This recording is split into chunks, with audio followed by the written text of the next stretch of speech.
Pokistonda kuzatilayotgan kuchli yomg'ir va suv toshqinlari oqibatida kamida 45 kishi halok bo'ldi. Ma'lumotlarga ko'ra, eng ko'p qurbonlar Xayber Paxtunxo viloyatida qayd etilgan. U yerda 21 kishi, jumladan 10 nafar bola vafot etgan. Shimoli-sharqdagi Panjob viloyatida 13 kishi halok bo'lgan, yana 11 kishi Sind va Balujiston viloyatlarida qurbon bo'lgan.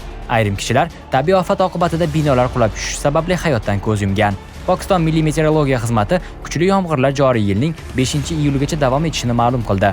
Ma'lumotlarga ko'ra, Balujiston viloyatida ba'zi daryolar toshib ketishi mumkin. Ma'lumot uchun, bahor mavsumida ham Pokistonda kuchli bo'ron, do'l tufayli 32 kishi hayotdan ko'z yumgan edi. Pokiston global iqlim o'zgarishlaridan eng ko'p aziyat chekayotgan davlatlardan biri sifatida ko'rilmoqda.